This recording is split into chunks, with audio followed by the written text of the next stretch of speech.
Time to rewind and open your mind. No late fees to annoy you this time. Video store might be no more, but we're digging up movies worth watching them for. All right, welcome to Video Store Graveyard, where we dig up classics and not so classics and all sorts of stuff in between to find out whether or not it's worth watching or leaving in the grave, as Daniel so much likes to say. I am Tex. I'm Andrew. I'm Dano. Tonight we are reviewing Andrew's choice, which was Species. Yeah, it's one of those movies that I used to see on AMC all the time, and this is my first time in a while. I might have seen it unedited, but this is the version with, as Dano says, the boobs. Yeah, Natada Ninstrich that came into this movie. I think this was her debut and on screen. And I remember going to this movie in the theater as like a freshman, sophomore in high school. And you saw this in a theater. Wow. Yeah, it was pretty rad. And I remember the special effects being pretty sweet. But I do believe that Natasha still mostly nude sequences are the things that got stamped on my adolescent mind the most, and therefore still the most memorable things to me about Species. But there is a lot to like about this, as I'm sure y'all got plenty to say on it. I graduated high school when this movie came out, and pretty much what Dano said is what I would say too. It was a big deal to all the guys because of Natasha, and it just so happened to be a decently well executed sci-fi / horror flick. I'd 100% agree with that, because it is actually a decent movie as well, and it has a pretty stacked cast with it, with Ben Kingsley, Michael Madsen, Forrest Whitaker. I mean, you're talking like grade A actors here, like doing a sci-fi horror-ish type film. Yeah. I liked that another main point of this is that H.R. Geiger did the character design of the extraterrestrial aspect of the Species character. He did go on later to say he felt that it had too many similarities to Aliens and was a little disappointed in the overall design, the way the sequences were used. But he did come up with, and you can see the H.R. Geiger influence in that character design. Oh, definitely on the influence on the design of the alien is there for sure to notice on that design. But it's actually the practical effects are something I wanted to get into for sure already. The practical effects in this movie are awesome. Whenever they show the alien, all the blood and the gore and all that, this movie is like really good to look at. Now, my first problem with this movie definitely is some of the CGI has not aged very well. I don't know if you guys agree with that or not. Yeah, I think the practical effects are much better. The CGI in it, it was in the early days of that being used as things, as special effects go to the design. But it did work. But yeah, definitely the practical effects are what is worth seeing this movie the for. practical effects were better. And, although I will say that the actors do act as if the CGI effects are there very well. They do actually react to it pretty well, and I do believe that it's really there when I'm watching the film. Well, like you said, they did pick a bunch of good actors. You know, Dr. Octopus is in it, and the Mandarin, and freaking what's Michael Madsen's color? And Mr. Blonde. Yeah. I think Michael Madsen is the only actor who comes back for this sequel, or I think Michelle also Williams the is in it too. Which at the yeah. time, you know, I didn't, you know, it was like, who's Michelle Williams? But now it's like, hey, Michelle Williams is in this. Yeah, both the Doctor character and Preston Lennox, played by Michael Madsen, they both come back. The ones that have the romance spark in the movie. What did you say? Now, just kind of a little quick rundown of how this movie put together. It's about genetics and DNA testing gone wrong. Ben Kingsley plays a sort of a modern day Dr. Frankenstein, and the experiment gets away, and he has to send a team after it. And the team he forms has got you've got your doctor anthropologist type with Alfred Molina, who I think has maybe the second best of his character's deaths in a movie in this movie. First being Raiders of the Lost Ark still. And then Forrest Whitaker is the empath, Dan Smithson. And Yes. yeah, awesome character. That's what I really want y'all to talk about. Well, I'm glad you explained to me what an empath was, because the first watch, when I had watched the film, I didn't understand what was going on with this character. But when you explained it more to me, Dano, I really I appreciated everything that Lawrence Fishburne did for this role. Because, I mean, not to mention that he's already, to begin with, a fantastic actor. So, like, he did a really good job. Did you give Forrest Whitaker acting tips on the role? He did a pretty good job in balancing a kind of weird, not so normal role. Right, I agree with that. Especially in an ensemble, like where they put together this team to help find this alien. You know, it's supposed to be really important, and you go and find the important people, the smart people, and they bring Forrest Whitaker's character, which is important in a different way and not very common. And this could have easily been like the worst part of the movie, but and it wasn't. I didn't feel that way about it. Yeah, no, at all. He did a really good job with it. I mean, they all did, but his character in particular, because that's it takes a good talent to pull that off for sensitive. Sure. You know what I'm happy about though? He made it to the goddamn end. I kept screaming at the ending part, "Please don't die! Please don't die! Please don't die!" And he didn't, and I just clapped at the end. Yes, indeed, and he does a great. An actor of his caliber really did pull off what would have been a daunting role to take on. Playing an empath character anyway has got to be one of those things that you're either going to come off great or hammy as hell.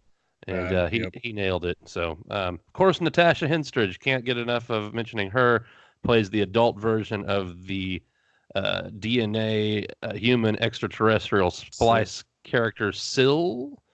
And she ends up trying to escape and live, and no one can blame her for that. And then she starts watching TV.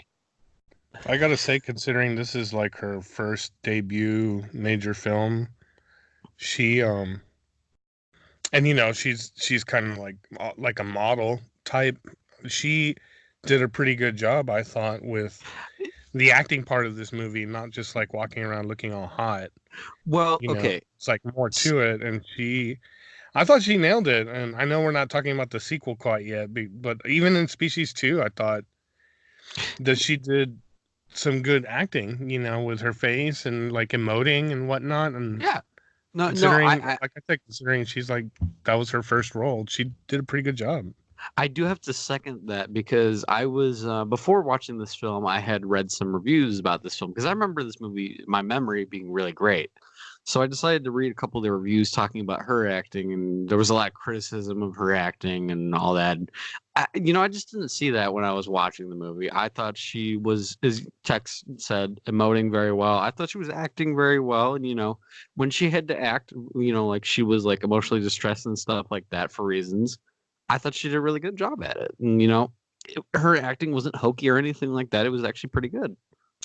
I do think that this also, and continuing on the storyline, she's watching the television and then gets realizes, oh yeah, I need to go mate, and that's pretty much her driving impulse throughout the movie is find somebody to mate with. And I do think that there was a very good at the time, and still to this day, if you want to see a great Me Too moment, Syl, after rebuffing the first guy she meets in the nightclub, played by Anthony Guadera, who's really good in that role. Yeah, he is, and senses that he's a diabetic.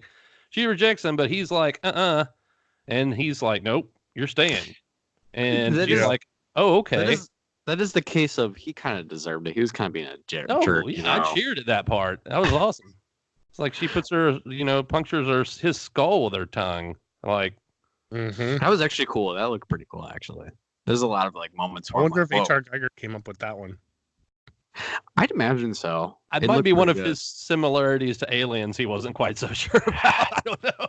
Yeah, but that's, whatever. They're always like, talking negative about their own work, because this movie's fine, pretty much. Yeah, I'm glad they stopped. This could have gone, they could have named this like 51st dates, I guess, for aliens. I don't know. She, the first few don't go so well, Ah. and then of course, so there's a guy in the pool that seems nice, like a nice dude. Well, At it's least funny you not trying mentioned to that, rape her or Dano. anything. I think that there is a Robot Chicken sketch about this character dating, or at least the alien character dating. I believe that there's something similar to this that you're talking about. Maybe of the course- guy in the pool was just too conceited and arrogant. Yeah, well, that was the Ah. case of getting interrupted by the investigators because they're closing in on her, and she's like, "Oh crap, I've got to get out She's like, here." hurry up, insert into me, hurry. Because he was kind of like on the fence. He was like, "Oh, well, I just met this girl. I don't know if that's what I want to Well, quite I do." think- That guy's a little weird, though. I the think whole the taking the line "I picture want you to thing. give me a baby" kind of killed the mood for him. Real quick. Like, If any girl said that, I'd be like, impregnate me, "Hmm? please. Like, What? Okay, hold the phone. I met you just now. We're in the pool. Things are fine, and maybe moving just a little bit fast. I'm like, can I at least go grab a rubber? Although I don't know how that would work in a hot tub, so never mind." You guys know that he wanted it. Yeah, it's fine okay, until yeah. like the pregnancy line. I'm telling you, everything was like fine part- until then. Like part of him was like, "Yeah, I want this," but when she screamed that out, he was like, You can almost hear he the aborted right there. You can almost hear the dude say, hold on, I got to tell you something about the dude." So, anyways, she gets away yet again. More death and destruction. She finally comes up with the notion of faking her own death, and maybe she can get away with it. That's a Yeah. really smart thing. I want to actually talk about that because this is actually okay. This is one of the moments where there's actually a really good CGI effect where so she kidnaps somebody by stealing her car. She says, hey, let me in. And she kidnaps that person and gets a motel for the night. So to like cover her own self, she cuts off her own thumb, puts it in a plastic bag, and to show off that she can do that and regenerate. But then she also cuts off somebody else's thumb that she kidnaps, and it actually looks pretty cool, and it's kind of a scary moment. But that's how she basically tricks them into thinking that she's dead. And it's actually a really good moment in the film, in my opinion. Yeah, it's pretty rad. And Natasha, yeah, handle go ahead. those subtle little. That's what I really liked about her in particular is just how she had to do these kind of subtle but important things in the movie. Sometimes, whether it was how she was treating a man, or how she was eating, or how she was looking at, clothes, or whatever it Right. was. Like, I felt like she nailed all these little things with the look on her face and the way she like had the look in her eyes too. Just I can't emphasize enough how much I think Natasha did a really good job in this movie, considering, again, I can't say it enough times, considering that this was her first movie. Well, And considering Bubes. considering I didn't know this was her first movie, other than you guys telling me this repeatedly throughout this review, I thought she did a pretty darn good job, and I have no qualms with her performance at all. Actually, I thought it was pretty good, and she did a pretty good job as somebody discovering the world and discovering what she had to do, and recreate and reproduce and all that stuff. I thought it was a pretty good performance. Yeah, aside from the disastrous consequences, you can't fault the character development or even motivations of the still character, other than the fact that they'll probably lead to the destruction of humanity, and we don't want that. But All she Yeah, wants we is a don't want baby. That's it. Yeah, want- but She just wants but someone to if we send watch the that seed sequels, over. that's not the end game. But yeah, we're not going to get into that right now. Well, okay, so she goes on, and after she gets the fake death sequence happening, throughout this whole her entire metamorphosis still has had these dream sequences that are really great done, and you can really see Geiger's design at Yeah. full work there.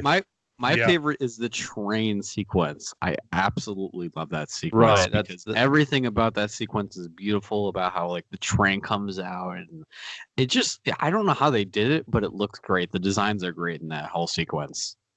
So in one of her little dream sequences, she's has the vision of the people that's hunting her. Michael Madsen's character, the Preston guy, um, Ooh. She's like, oh, that's the guy. That's the guy I need to mate with. Well, that was a fatal flaw on her part because after faking her death, she should have Charlie distanced herself from the entire group hunting her as quickly as possible. But instead, she's like, no, I was thinking about that guy. That's the guy. She was And clouded by her horniness. yeah, and then she thinks she's good, and she's stalking him, and then of course he's hitting it off with the sexy doctor lady, played by Mark Helgenberger, and so they're in a room, and she's kind of doing a peeping Tom thing. She's like, "Oh, I'm gonna go listen."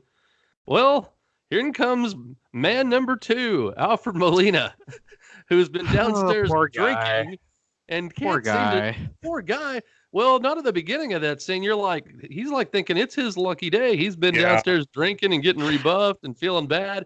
And here is this hot, dark-haired woman in his room that he, I guess, did not look at enough pictures of the actual face of the other. But he's been drinking. He has been drinking. Let's point that out. A, he has been drinking, and B, they make a point of they don't know what she looks like because they don't get a good enough look at her face in any video, any camcorder. And that's believable because in the 90s and stuff like that, security cameras weren't actually, crystal clear or anything. And debatably, some cameras still aren't that good, as like an HD 4K camera. And he also fell under a boob enchantment. That too. Right off the bat. And so there's an old Seinfeld joke. What's the deal with chambermaids? Well, it's a woman in your room. She was a woman in his room, and she's topless, and I'm coming in full force, coming on strong. So I mean, if that happened to me today, I'd say nope, get out. I don't trust you. Get out of here. No, this is a trap. Get out. I don't know you. As they say in Star Wars, it's a trap. Get out. All right, so Andrew, do you want to lead us off on the horns for species? You know what?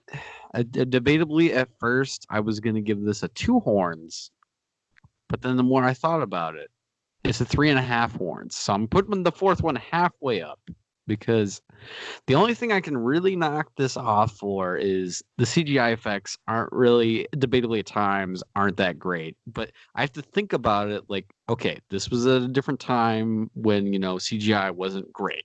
Because, as much as I love movies like Spider-Man, yeah, the CGI wasn't great, but it's not what it was today. So, I have to think in that moment. Like, it's different. So, yeah, 3.5 horns up. Dano?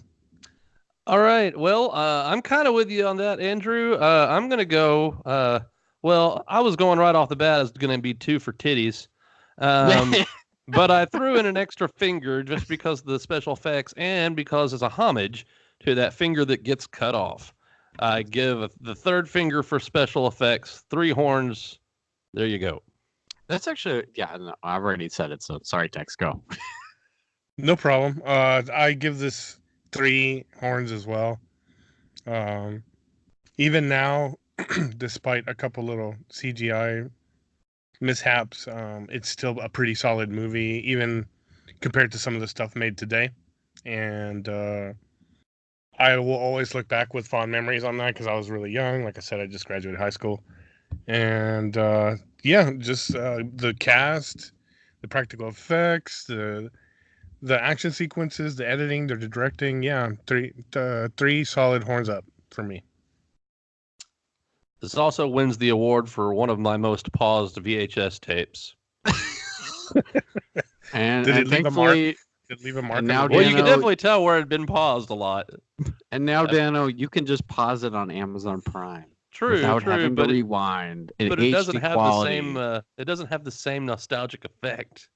What are we making an American Pie joke where, like, the image slowly loads, or you mess around with the VHS or the cable thing to try and hack it or something? Yeah, watching HBO through the scrambling. Yeah, I never knew that struggle. I was too young. Days I didn't will know. never they'll never understand. Okay. Yeah. All right. Well, do we want to move on to quiz times? I do want to move on to quiz time. There's some pretty interesting picks in this one, so I'm ready to go. All right. Well, as for those first-time listeners, quiz time, or as I like to call it, video store Graveyard, Sophie's Choice, is where we take two movies from a particular year, usually horror movies, of course, is what we've been focusing on, and we pit them against each other and say, which one do you want to keep and which one do you want to throw away, or do you want to try to save both and die yourself? Or anyway, you'll get the idea as we go along. Okay, well, we're going to start off 1989. Here we go. Want to go with one of the first ones up, directed by Robert Englund, 976 Evil. Just watched that one last week, actually. Nice. Versus. Okay, here we go. This one's a good one. Chud 2, Bud the Chud. That's hard, man. That's really hard. I've only seen 976 Evil, so. Well, then I think you're good to go. Then that's the best of the two. But that movie's terrible, though. Is it really, man? I don't know. I enjoy some of it, but like not all of it's that bad. I mean, there's some awkward moments in it and some boring parts, but you know what? It was made back in the day, and it's got Evil Ed from Fright Night, and Freddy Krueger directed it, so it has some charm to it. I mean, like, it's not as bad as some critics said it was. Like, there were some reviews that were like 1 star out of like 10, and I was like, I don't know if it's that bad. Like, Robert Englund tried his best on this, but is it like a 10 out of 10 movie? Hell no.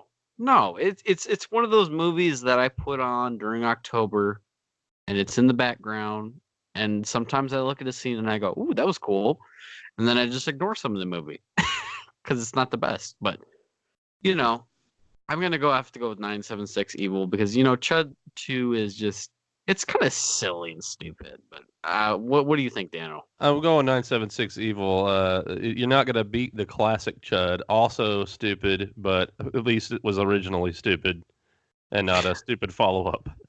Well, okay, I'll say this about Chud 1 though, even though we're not discussing that movie real quick.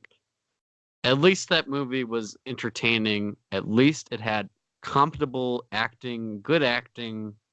At least it was a plot that knew what it wanted to do. Chud 2, I don't know what the hell was up with that. They clearly just slapped the name on there because they had it. That's what I think about it. So. All right.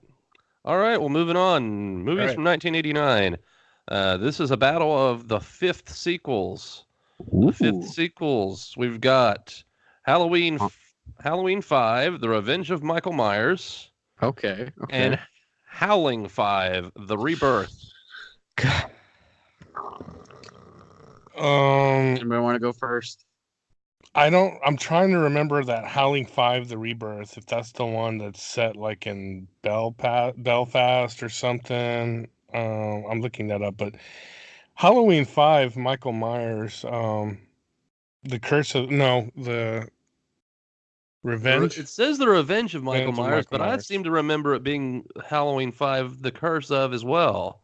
It's the follow-up to the Part 4, which I actually like, but Part it brings 6 in like the Curse. Yeah. Okay. Well, because I was gonna say, I think that movie went through multiple titles. That's why it's like what it is right now. But I could be wrong about that. At any rate, it's the one where Danielle Harris, it's the second one with her, and where you discover that she has a psychic link to Michael Myers, and we'll see his killings as they happen. Yeah, I just looked up. Howling 5 is in the Hungarian castle, and I remember that when I was a kid. So, because of my disappointment with the ending of Part 5, Halloween, I'm gonna go with Howling 5 as a nice little spiteful revenge. Because having Michael Myers be part of a cult, and that like explains, like that was the end of Part 5. It's just some kind of cult thing, and then they went into it more in Part 6. But that was just dumb. That was just stupid to me that they made Michael Myers part of this cult thing, and I was. Sorry about that for cutting you off. Continue, and then I'll explain what I have to say. No, that was it. Like that and the mask. The mask sucked, and the Michael Myers mask sucked again. Just like Part 4 and H2O. Like all these, you would think they would spend money on these masks sometimes, but. Okay, so yeah, I want to echo a lot of what Tech said, but let me say it a little bit quicker. So yeah, Halloween 5, It kind of sucks. I don't like the cult part of it. I did binge watch all the Howling movies last year actually, because I was interested because after I watched the review for the second one, I binged watched all of them, and Howling 5 is actually not too bad of a movie, and I actually kind of enjoyed that film. Howling 5 is kind of whatever. Okay, that cult part is kind of stupid, and the mask is not really good. I don't like the mask. Their explanation is a little confusing, and I don't know. I just didn't enjoy that movie very much. Howling 5 was kind of a guilty pleasure and enjoyable film that I actually didn't mind. So, Dano, any thoughts? Yeah, I agree with both of y'all's sentiments. And the Halloween 5 is not a great film. And Howling 5 is a fun werewolf movie. I will go ahead and go with Howling 5 though, merely because it is the second appearance of Daniel Harris in a Halloween movie, who has a history with Halloween, and I do believe that is also the last appearance of Donald Pleasance on a Part Halloween 6 movie. is his last one. Oh, was he in part 6 as well? Yeah, with Paul Rudd. Yeah. Yeah, he Oh, was in that movie. yeah. Yeah, he was in Okay. that movie. Well, dang, I almost want to retract, but no, I'm sticking with it. I'm going to go ahead and say Halloween 5 is the one I would go with if given a choice between the two. Okie dokie. Moving on a little bit more here. This is the battle of the part 3s. Okay. Third sequels in a franchise. This is Silent Night, Deadly Night 3, Better Watch Out versus... Well, hold on. Okay. Is that the one with the garbage day, or is that second one? That's the second one. This is the one that Bill Moseley takes over the part that Eric Freeman played in the one before. Okay, Silent Night, Deadly Night Part 3. Sorry to then interrupt you there, versus Sleepaway Camp 3, Teenage Wasteland. neither. I know, those are I'll jump in. I'll jump off the cliff. If it was garbage day, I would say that, but no. Now that you're Yeah. explaining it to me, I'll and burn my I VHS player. I start to remember both of the movies now. I'm like, yeah, I'm falling off the cliff. Goodbye. See you later, Dan. Neither. Yeah, they're both pretty. What about you, Dana? They're both pretty terrible. I am going to go with just because of the Christmas aspect, and I collect Christmas horror movies. Silent Night, Deadly Night 3, Better Watch Out. Also with Bill Moseley, who you gotta love Bill Moseley, Chop Top, and Otis from Devil's Rejects. I'm gonna go with that. I agree with that part, but I still don't like both movies. But All right, we're gonna move on to a couple more here for you. These are some good ones here. I don't think they're not the stinkers the last one were. Okay. This is good. I think you are gonna appreciate it anyway. One of them's kind of a stinker, but who cares? This is Freddy versus Jason, so this is always fun. Friday the 13th, Part 8, Jason Takes Manhattan versus A Nightmare on Elm Street 5, The Dream Child. Nightmare on Elm Street 5. Whatever. I mean, both of these movies kind of suck in their own merit, but I'll explain. If you're asking me to pick between those two movies, Nightmare on Elm Street 5, because I have a huge problem with it's Manhattan, right? Correct? Yeah, Jason Takes Manhattan. Yeah, that movie should be called Jason's on a Boat for like 30 to 40 minutes and maybe some of Manhattan, because that's the goddamn fucking movie and it's a waste of my goddamn time. At least Nightmare on Elm Street 5 has Freddy and it doesn't lie to me. So that's my rating. It doesn't lie to me. Yeah, Friday the 13th Part 8 sucks for numerous reasons, including the ones Andrew said.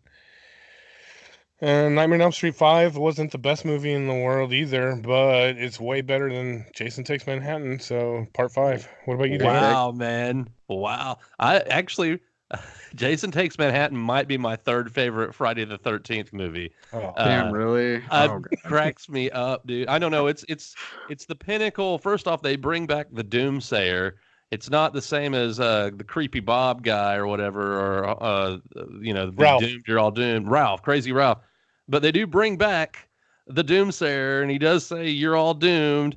And there's some really great kills in Jason Takes Manhattan. I somewhat agree with that. It's but Kane not Hodder all the way through. And it's I love it. It is dumb. It's a dumb movie. But it's probably, to me, it and Jason X are probably the two most fun of the franchise. I'll say this though, but I do love Kane Hodder's, his acting in it, and his practical, killing and all that. That's all good. I have no problem with that. Before people rage in the comments like, "Brrr, why are you talking shit about this movie? Kane Hodder's in it." Don't get it twisted, people. I love Kane Hodder as much as the next guy. I think he did a really good job in this movie. So sorry about that. I'll throw my shout out real quick to the scene in the subway when Jason is walking through and he Good shoves scene, that good scene. woman like extraordinarily hard. And that woman looked like she was really hurt in real life, and the expression on her face, and she's like, "Ow!" Like that was. I actually Well, kind of like Can that. can I give a little bit a backstory on that as well? So No, apparently, okay, sorry, I'm go. gonna do it anyways. They wanted to film 100% of this movie in New York. However, filming in New York was very expensive, and that does relay into what you just said because they wanted this film to be violent and super crazy and all that. And the MPPA was like, "Nope, you're not doing that. Cut out like 80% of the violence." So that's Yeah, why not the whole movie was like that. didn't they have to change the poster, one of the original Yep. posters too, because of Manhattan in the background? They had Yep. to change it. And it's in Yeah, the they name of did. the Oh, movie. New What are you York gonna do? City. The Yeah. city of New York got them to take that. I love New York. He was slashing through an I New York poster. Yeah, Yeah, they yeah. did. Yeah, the city of New York made them get rid of that. Because there's Oh, only a fun couple times. scenes that are technically shot in New York. There's a couple, not a lot.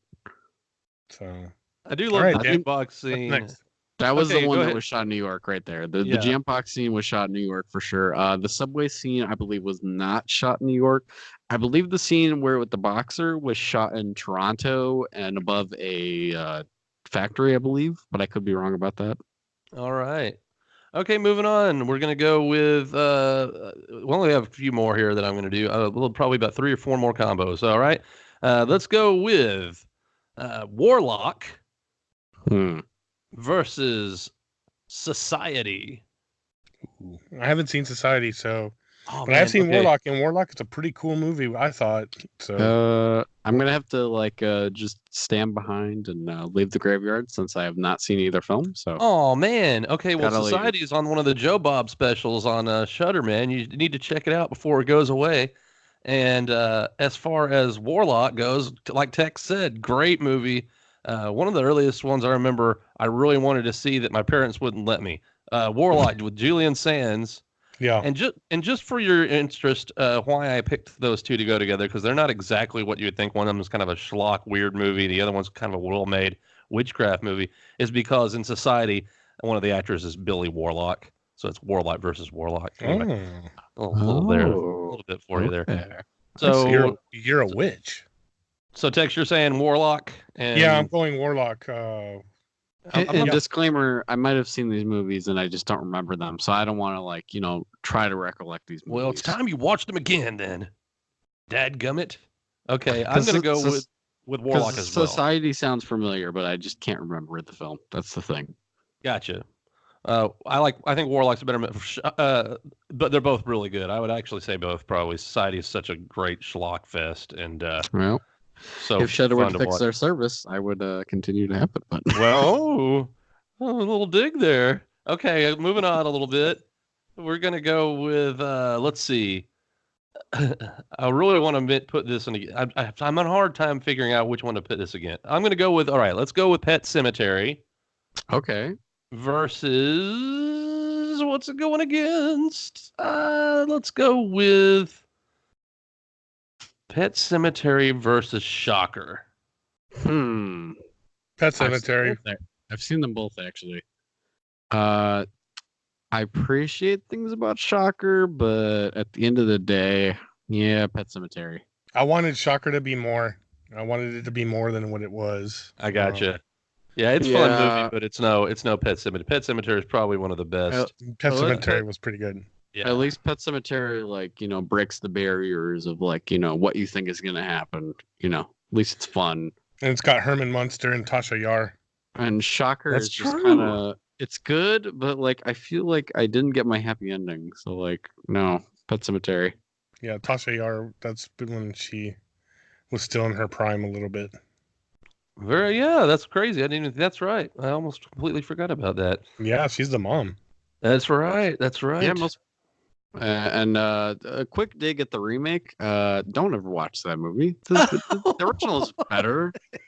Don't goddamn ever watch that movie because that remake is awful. This movie is better.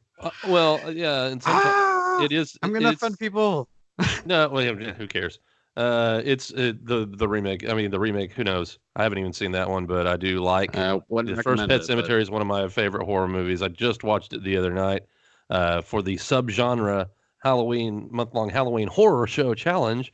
It was Creepy Kids Night, so I had to go with Creepy Kids Night. I mean, you could have gone with 30 Days a Night as well. I could have gone with a lot of stuff, but I was like, nope, it's time for Gage. All right, that's pretty much all I've got for 1989. Worth going over. Everything else gets in kind of unknown territory, unless y'all want to do one more with a stretch on it. One more. One more to go. These are not ones I would ever watch back to back, but we'll put them against each other anyway. We're gonna go with Stepfather Part 2 versus Leviathan. Ooh, I've seen both those movies. Seen one only, Stepfather. Wow.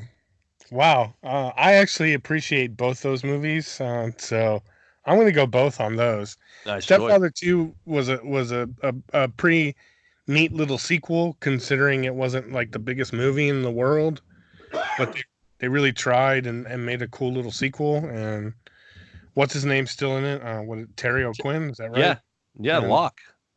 And then Leviathan, actually, with RoboCop, he's I actually thought that movie was kind of neat and creepy back in the day too. Yep. So Peter Weller. All right, good choice. Okay, you got me interested in watching the other one. I want to check that one out. I just never heard about it. So which one? Which one have you never heard of? I've watched Stepfather 2. I have not watched the other one. So now I'm interested if that guy's in it. I'll check it out then. I have a special place. Yeah, Peter Weller. I have a special place in my heart for Leviathan. For one, it's a great horror movie. It and Deep Star 6 are also both horror submarine movies. And I love a good submarine movie. I don't know what it is. I'm a weirdo. But Leviathan, I think, is the better of those two. They didn't come out the same year. I looked. I was trying to see. They all came in and around about the same time. I don't remember which one was first, but you got Leviathan, Deep Star 6, and The Abyss all came out about the same time. And but I think Leviathan. Okay, The Abyss is better, but the Leviathan is one of my favorite sub movies. So anyway, there you go. That's quiz time for 1989 horror movies. Anybody want to talk about nerd news before we sign off? I want to give a shout out to Ginny Liano. We commissioned our new logo design to her, and she came back with us with our beautiful new purple and graveyard setting that we asked for, and she did a really good job. And so if you want to look up any of her links to her website, she's on Instagram, things like that. We have her links posted on our thank yous on Facebook and Instagram and Twitter. Thank you, Jenny, for giving us back a great finished product for what we asked for. Thank you. Hell yeah. I agree with that. Very much thanks for that. And yeah, you can check her out on Facebook and Instagram. And we do appreciate you, Jenny. Yes. Yes, indeedy. All right. Anything else, guys, before we want to close up the gates and get on out of here? No, hopefully we'll be back with some more Halloween-y type stuff since we're hopefully in the season, and get you guys some Halloween type conversations. That's what I'm hoping for. All right. Sounds great. Do you mind if I geek out a little bit real quick about some quick nerd news? Go ahead, buddy. Go right at it. Okay. So for anybody, or I don't know if anybody is a fan of Kevin Smith in the room right here. But I think so, yes. Mr. Kevin Smith and Jason Mewes today just got their hands in the cement, and they are going to be inducted into Hollywood on the Walk of Fame forever. Today, as of today. Oh, that far out. Ooh. So I thought that was worth celebrating a little bit, considering Kevin Smith and Jason Mewes. Oh, They are the Jay and Silent Bob, as they are known in the Askew universe. And yeah, I feel like they deserved it a little bit, since Clerks was kind of one of those cool little films, and I thought I'd just want to discuss it. You know, Kevin Smith makes great movies, and good for them, man. I think they deserve it. I hope he didn't bug his eyes out in the photo, but I'm sure he did. No, I don't. I haven't seen the photo yet, but I did check out the live stream. I did read why he does that, and I understand it a little bit. Anyway, good job, fellow nerdos. congratulations. My nerd rival in the universe. You're way ahead of me in the game. What else? I promise this. I promise this was not a personal attack, Dano. I promise. No, I know. I don't take it as such. Okay, well, I guess that's about it for us this time on Video Store Graveyard. Thanks for joining us, as always. Dano. I'm Andrew. And Tex. See you next time. This was Video Store Graveyard. Yeah. Goodbye, everyone. Who else wants to say bye? No we are kids saying allowed. goodbye. Say bye, Tex. I don't know if Bye, we're doing Tex. that. All right, goodbye. Goodbye. Goodbye now.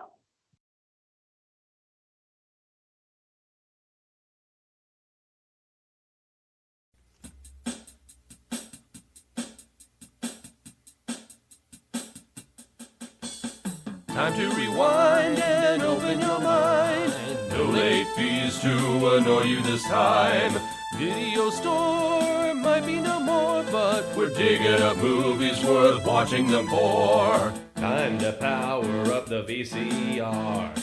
Headed to the graveyard of films near and far. Watching the strangeness we find on the way. Three crazy friendos with plenty to say. Come on our journey if you're so inclined. Leave sanity, hope, and good taste behind. Life isn't easy, but whatever is. Video Store Graveyard is open for biz. Time to rewind and open your mind. No late fees to annoy you this time. Video Store might be no more, but we're digging up movies worth watching them for. Time to rewind and open your mind. No late fees to annoy you this time. Video Store might be no more, but we're digging up movies worth watching them for.